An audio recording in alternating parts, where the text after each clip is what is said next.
Welcome to the Nerd Enthusiast Gaming Podcast, where today we are recording for our October show here in September of 2023. Happy Halloween to all you guys out there. With me, as always, is my good friend Wes. Wes, how you doing? What's going on, my friend? Getting over being a little sick, but I'm good to be here. Happy to be here. Well, I appreciate you pushing through, man. You obviously didn't have to do this, but we thank you for being here, and we hope you feel better soon. It's all good, man. Can't disappoint. No doubt. This show's topics consist of horrific horror video game prices, scary low-priced games to pick up now, best jump scare moments, and underappreciated horror games. Now, some of these games you might not categorize as horror. You might put them in like spooky games or something like that. But whatever you want to call them, that's what we're focused on today. Additionally, you're going to see some sports titles, specifically basketball, called out under the horrific video game prices.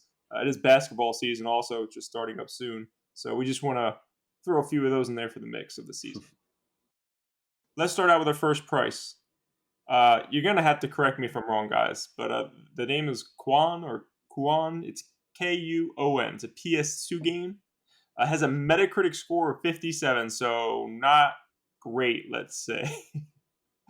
But it is a sought-after game on PS2. It's kind of hard to find. It's certainly hard to find. A loose copy of this game is $500. Complete in box is $900, and a sealed copy is $1383. Wes, do you have this one? I don't. I remember it. Kuon. I remember the game. I could see the box. See the box in my head. Kid on it. Yep. See the box in my head. But no, I don't. That's one I do not own. Yeah, well, you see that out in the wild, you got to pull that up for sure. I'm looking at the prices. Loose, $500. That's right. Now Wow. we were gonna do Rule of Rose, but this game's actually I think more expensive than Rule of Rose is, which is crazy, you know. And if it's not, it's right up there with it. Rule of Rose is like the one that everybody knows now, but This is definitely another one you want to keep your eyes peeled for. Yeah, but even still, I'm looking, man. Complete in box, $900 for a PS2 game. For a PS2 game, I mean, I'm assuming there weren't a whole lot produced, not a whole lot sold. Low print run for sure. Very, very, because I do remember coming in the store. Oh yeah, I'm sure we sold that game for like $10 in like a bargain bin at some point. Guaranteed. Or it was one of those we got it one time and then that was it. Well, yeah, probably new we've gotten like one time, but then like used, I definitely remember seeing it, and it was not that expensive. You know, it was definitely under $20. Definitely, like towards the end where no one cared about PS2 games. Next up was one of your picks. So this is again not. I guess it's kind of horror-ish. You can describe it better than I can because I never played it or owned it. But we got Snatcher for Sega CD. Man. The Snatcher is definitely on my top 20 favorite games of all time. You know, it was Kojima's first game. It was very Blade Runner for those who've seen Blade Runner, the movie. Awesome. It was, you were a detective in search of replicants, as they were, Blade Runner calls them. But it combined like point and click detective work. It had a light gun option, so there was some shooting aspects. I didn't know that. That's awesome. That game was so good. The story wrapped me in. It was so good. Snatcher's expensive. Yeah. Yes, it is. Snatcher is expensive. I mean, a loose Sega CD for Snatcher, you're talking $768. Complete in box is just under $1,000. $995.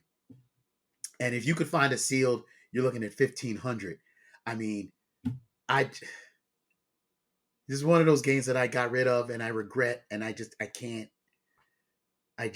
find again. Yeah, I'm sorry you got rid of that one, man. There's only been a handful. I think I mentioned it before. I only like traded in. I've traded in games. Let me be clear. I've traded in games, but I like had those games in my possession because they were going to be like trade-ins. Like there's stuff I didn't care about, right? But the games I actually had that it was like when I was a kid that I traded in, I got all of them back except for one, and it's not even like a hard. I could go buy it right now if I wanted to, but it's like first off, it wasn't a great game. It was like a stupid puzzle game, but it's like just knowing that I gave them away, like I had to go back and buy them. So like later on in Mhm. life, I did go back and get the ones from my childhood that I sold for sure.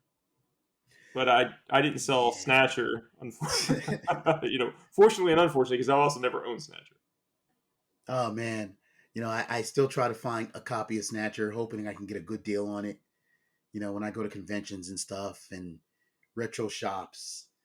But Are you? it's Let me be clear. Are you not seeing it at all, or is it just like so expensive? You're just like it's not worth it right now. I'm not seeing it at all. Okay. At all. Um, I wish. I wish. But just for a Sega CD game to be so expensive. Mm-hmm. I mean, complete in box under $1,000. I mean, we're talking Panzer Dragoon Saga level type pricing. No doubt. Yeah. It's it's crazy, man. But Sega CD collecting is definitely pretty popular now.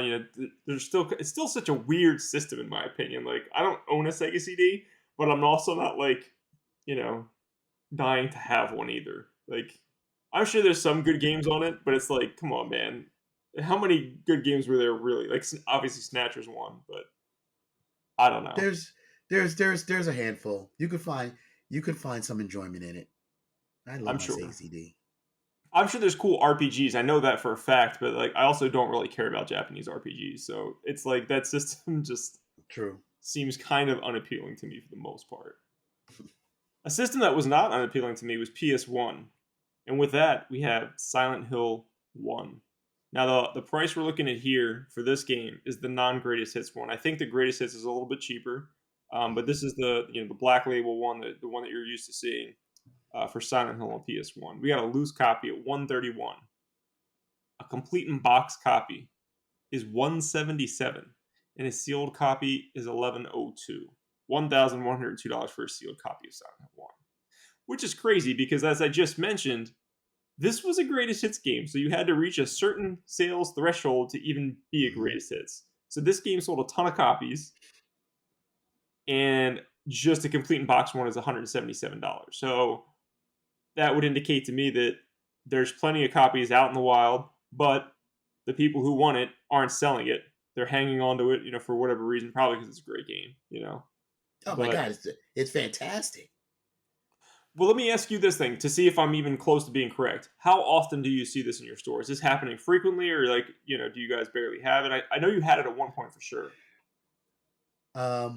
Occasionally, Silent Hill 1 does pop up occasionally. It's not every week, it's not every month, but it does show up often. Okay, more often Um, than I would think for that price, anyways. I would think if you just said guess, I would probably guess the game was probably closer to like $80, $90, mhm. something like that would be my guess, but definitely not 177 for a complete box. See, I actually thought if it would be more expensive. Really?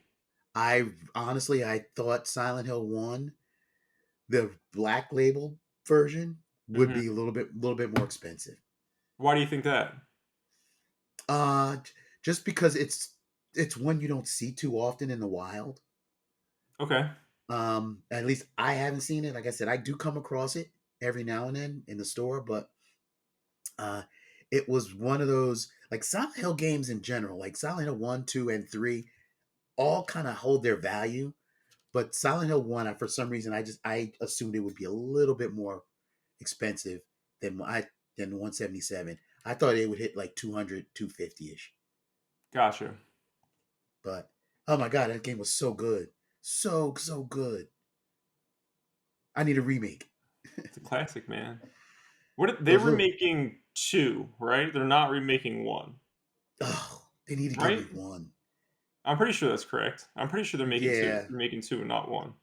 Yeah, because two gave you Pyramid Head, which was fine, but one was just, you had the little shadow babies, man.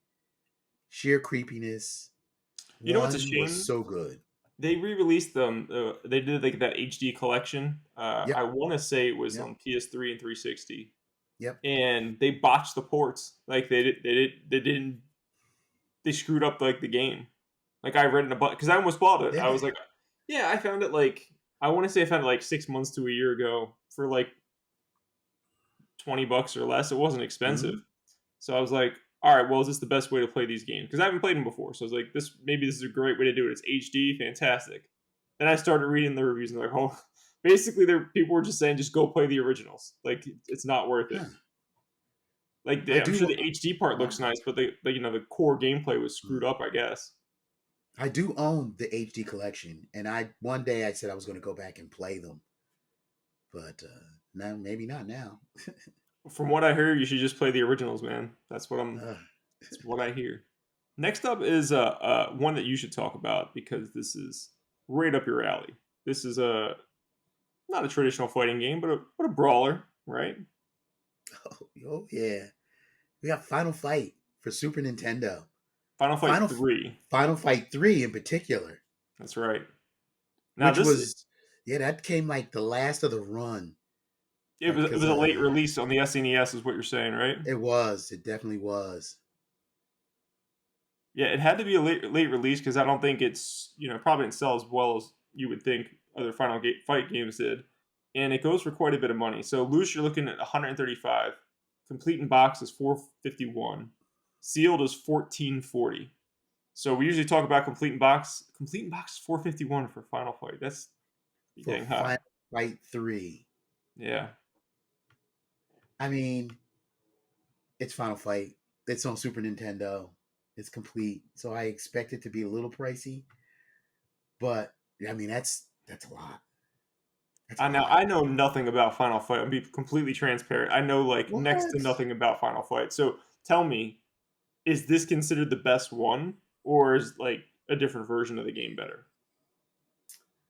Um, you know what? 3 just gave you new characters. It still had the side-scrolling brawler aspect of it, Okay. but it was just it added new characters because as the story progresses, I think Cody gets locked up and you don't have him, so you have someone else taking his place, and you have Guy and Hagar, who's now the mayor. It's it still plays That's like Final interesting. Fight. It still plays like Final Fight, which is fantastic. But it was a oh man, it was so good. This Final Fight.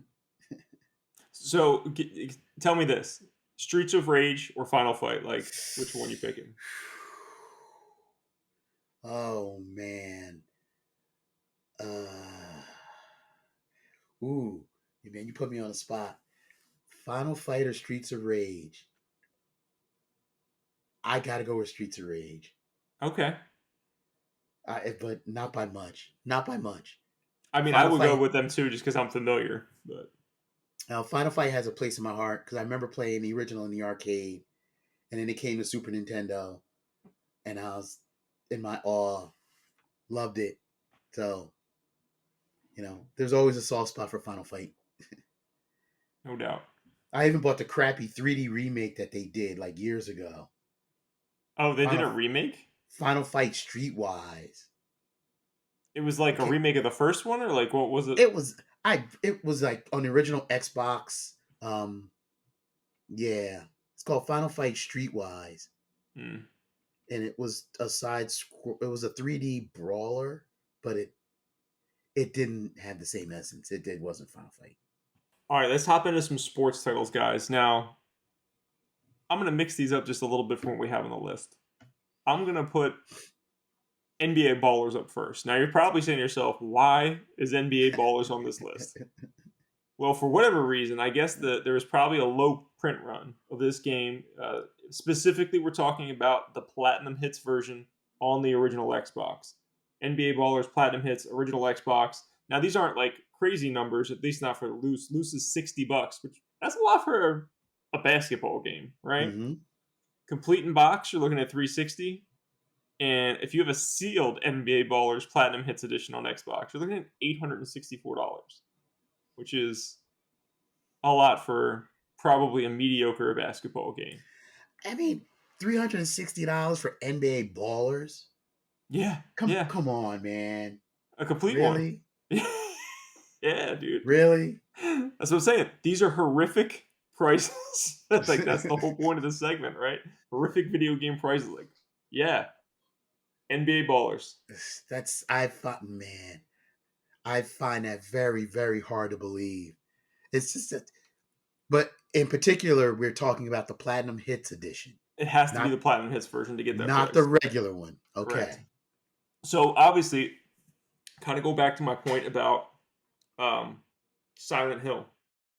Greatest hits, platinum hits, same thing. They sold a bunch of copies, but when the time came to make the platinum hits version, they must have only made a few of them, expecting not to sell, a bunch of them with that platinum hits label. That has got to be the case. There's no other explanation Hmm. as to why NBA Ballers on original Xbox is going for above $300. It's funny because I want to say it's like again, it's another game that I see the cover in my head. It's got a white cover, NBA Ballers scribbled in blue, and um, just I never thought. I expected NBA Street to be on there as opposed to NBA Ballers. I didn't. I mean, it might have been on there if I had to go back and take a look, but I don't think Street had like a special version or anything. And that game, the first two Nah, games sold extraordinarily well. yeah, nah, NBA Streets. I mean, they're not like this level, but it's crazy. It is. And then this was even crazier because we were just going through trying to find some stuff that's like, what the hell? What do you mean this makes no sense? But again, probably due to a low print run. Disney Sports Basketball on GameCube, loose, $291. Complete in box. It's gonna set you back 1G. $1,000. Complete in box. That's an opened copy. And if you got yourself a sealed Disney Sports Basketball on the GameCube, you're looking at a cool $2,900. Yo, you remember when these came in the store for GameCube? Yeah, no one No, bought them. They no just one. sat there. They No, just sat there. and there was a bunch of Disney sports titles. There was the basketball, there was the hockey, Yeah, I think there was yeah. a baseball. Like nobody bought them. I think we sold a few. Mm-hmm. We probably Man, sold them when they dropped in price because those new ones probably got down to like $20, and mm, then some people eventually like picked them up or something, or they might even got lower than that. But I guarantee you, NBA that Disney basketball game was like $20 or less in the store. I guarantee it. I believe it. Oh, I believe it. I believe it. It had Uh, Mickey Mouse on the front with a yep, basketball. with a There was a basketball, hoop. Mm-hmm. $1,000. Yeah. Disney basketball, $1,000. I mean, we definitely picked the right title for this show. Horrific video game prices, because it's just like it's crazy. It is, man. I mean, come on. No one wanted that game when it was $20. Now it's 1,000, just because it was probably a low print run and nobody bought it, so they didn't produce anymore. And, and the prices we're talking about, and it's not like we're talking about like Panzer Dragoon Saga or Little Samson, Right? Like stuff that is going to hold value, is going to be super expensive. We're talking Disney sports basketball with Mickey Mouse. that's right for a G. Whew. I wonder if it's because Disney's in the title. I wonder if that has anything to do with it. I doubt it. I think it probably is just more of a low print run, but I'm sure having that Disney name in there helps some sort of thing for collectors or something. I don't know. It's crazy. It is crazy, but not crazier than the next one. This game is not available loose. So This I'm game gonna I never even heard of. okay. There's a reason you never heard of it. So this is NBA Elite 11 for PS3. A loose copy is not available. I'll explain that in a minute. Complete in box, $3,631, and a sealed copy is $5,480. So, Wes, have you ever seen this game in your store? I've never even heard of it. You'd be very happy if it was in your store because you'd have a high end product to sell because this game was never released to the public. It was printed it was given out to media to review, and Mhm. before everybody had a chance to bash the crap out of the game, EA canceled it. But that was after copies were already out in the wild. There's not a lot of them, obviously, and that's why there's no loose ones, right? Hmm. They're complete. Um, for the handful of people that actually have this game. You know what? That sounds like the same situation that happened with Thrill Kill for PlayStation 1. It was done, Mm. it was pressed, it was ready to go, and they pulled it at the last minute. Are there copies of that like floating out in the wild? Floating around, yeah. I mean, I got a copy. I managed to get my hands on a copy. What? For real? It's the game's not good, No. but But you still have something that's like, supposed to be canceled. That's awesome. yeah, but it's like, huh? But it's like, yeah, it's like, wow, okay. Because I'm like NBA Elite. I've never heard of that, but I could see why. Yeah, I mean, even if you open it and played it, you're looking at over $3,000. Can you imagine just like working for like IGN or something and it was just like, oh yeah, they canceled, don't worry about the review, and you hung onto the disc because no one cared because the game doesn't exist. And Mm, then the game mm, mm. now it's worth like over $3,000. Man. That's funny. Wow. All right, guys. So that's what we had for our horrific video game prices. We hope you enjoyed that segment.